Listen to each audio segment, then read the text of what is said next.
Knowing how to use AI effectively is becoming an essential skill, and the gap between those people who know how to use it and those who don't is becoming wider. And it really doesn't help when every week it feels like there's a new tool or a release being announced and you're already feeling left behind. If you've been playing around with AI and have been really impressed by what it can do, and maybe you've even used it at work a few times, but you haven't really found a way to use it in a meaningful way, the good news is you're not alone. In this video, I'm going to share with you a roadmap on how you can go from being a casual user to being ahead of 99% of users. Let's get into it. Stage one would be learning your tools. I know one of my greatest struggles was not so much how I use AI, but really being able to use AI in a meaningful and productive way. One way to be able to overcome that is just to consistently use tools on a daily basis for a period of time so that you can kind of get familiar with its outcome and what kind of prompts that it needs to be able to generate the best output. But another common struggle that I find is that AI tools are coming out so fast and new tools are coming out every day now that it's really hard to keep up with all of these tools that are coming out and which one the best ones are. What I would recommend is that you just pick one or two tools that you would like to work with and just get really good at working with it, and then expand to adding more tools in your toolbox. A good place to start, I would say, is using ChatGPT, Gemini, or Claude, which are very common tools to use. Now, whenever you have the urge to go and open up Google to find the answers that you're looking for, I would recommend that you get into the habit of opening up one of these tools and asking those questions in ChatGPT, Gemini, or Claude instead, just to get used to interacting with the AI tool and seeing what kind of outputs that it produces. You can even install mobile apps for a lot of these tools so that you can use these tools on the go, whether you're on the road or going for a walk or just not in front of a computer. You'll notice that even when you use Google to ask a question or find answers to a question, you'll notice that that there's an AI overview now that Google uses. So Google has already made efforts to help you get used to AI outputs when asking a question. Now, the three tools that I mentioned do have specific strengths and weaknesses. So for example, ChatGPT, if you're looking to brainstorm any new ideas and not really concerned about the context, then it's a great tool for you to use. It even has the voice mode here that you can be able to interact with as a back and forth conversation if that's how you like to brainstorm things, as opposed to typing out a prompt. But I've recently seen a very entertaining video of someone interacting with ChatGPT just to demonstrate how it doesn't really understand context. Hey, would you be able to recommend whether or not I should walk to the car wash or whether or not I should drive when it's only 100 meters away? Honestly, if it's just 100 meters, I'd say walking is the way to go. You'll get a quick stretch, save fuel, and skip the hassle of parking. Plus, it's good for the environment. Unless you're carrying a huge load of supplies, a short stroll sounds like a win. So you'll notice that it recommended that I walk to the car wash because it's close enough for me to walk there, but it doesn't quite understand the context that it's a car wash and that I really should take my car. So as you can see, ChatGPT may not be the best at understanding contexts unless you explicitly spell it out for them. But when it comes to idea generation, it's great. Now, if you want to use an AI tool that has general capabilities and are pretty good at it, but really excel in video or especially image generation, I would probably stick to Gemini, as Gemini uses Nano Banana Pro and VO 3.1 at the moment to generate images and videos for you. I would say Claude is probably the best tool to use if you're looking to get any writing done or if you're looking to have it analyzed through information to help you make the best decision and an informed decision.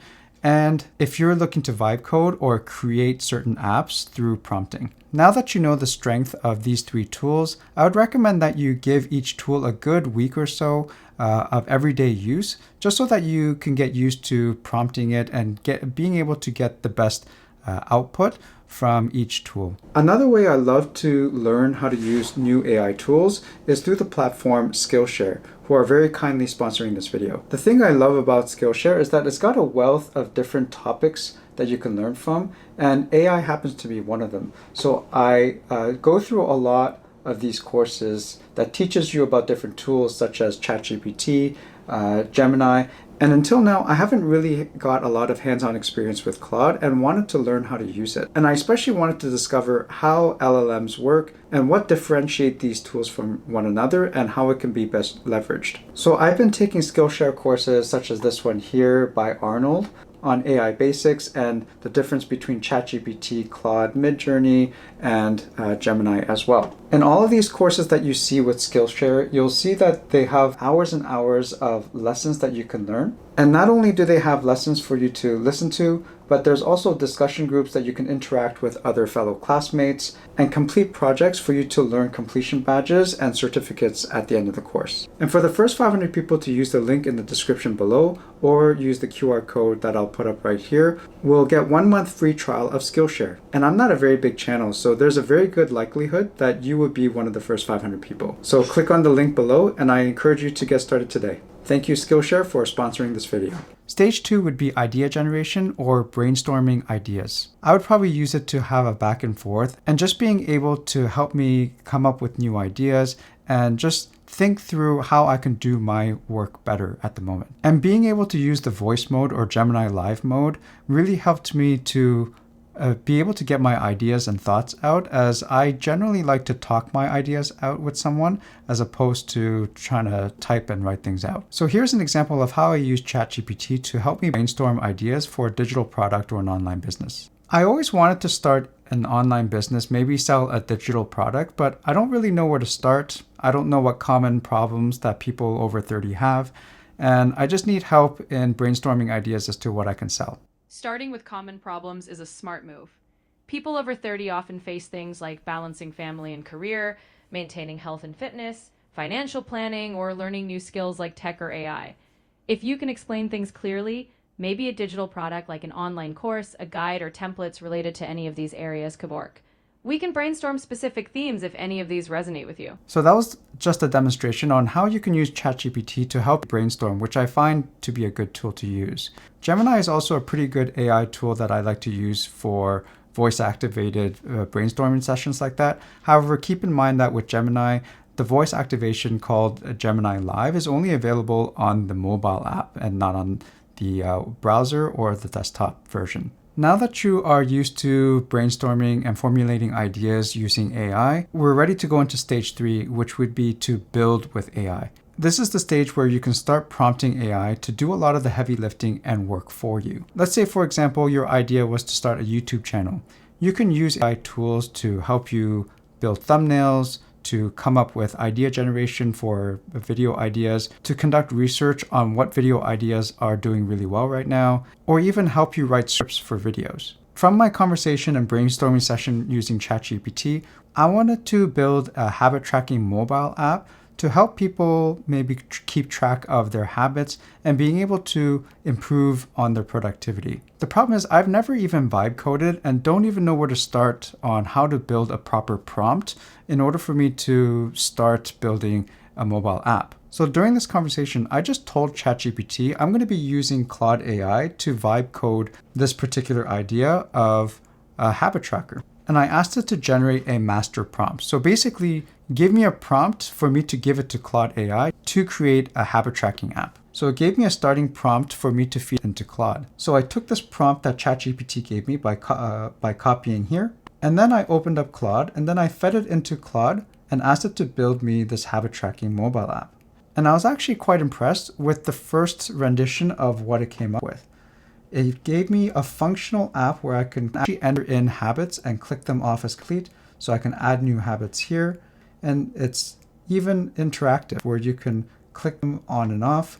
I've asked it actually to build an alarm clock for me to be able to use. It gives me a statistical summary of which ones I've done and daily tips on how I can increase my productivity and complete habits using concepts from Atomic Habits, a book that I've read on improving my habits, and even keeps track of family habits as well. Now, I've used several different platforms, including ChatGPT and Gemini, to help me try and vibe code an app, but I have to say hands down that Claude has produced the most usable app so far.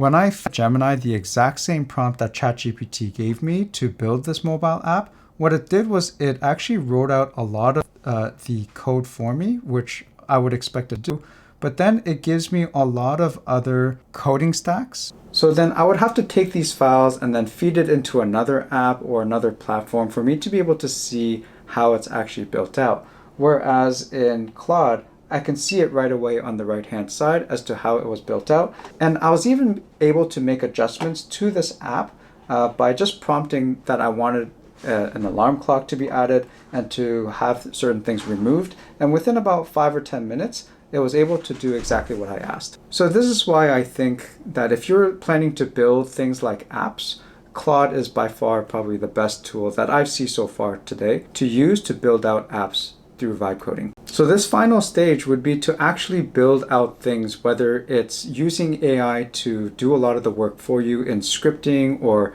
video generation or image generation, or even going as far as building a mobile app for you without having to do any coding yourself. Now, the real key in becoming an effective AI user is not really just watching all of these videos, but actually putting these ideas into practice and action. Watching a lot of these AI videos, but not actually putting anything into action and practice is almost like someone sitting in the backseat of a car, watching very carefully on how someone drives and taking notes, but not actually getting in the driver's seat and then thinking that they could be a safe driver on the road. In order for you to be ahead of 99% of AI casual users, you're gonna have to put in the reps. And as you see what it can produce and what it's capable of doing, I believe that you would be able to see more and more on how you can use AI and the applications of AI in your work and in your personal life as well. The great news is that I believe that we're still in the early stages of AI use and that it's never too late to learn and start putting these things into practice.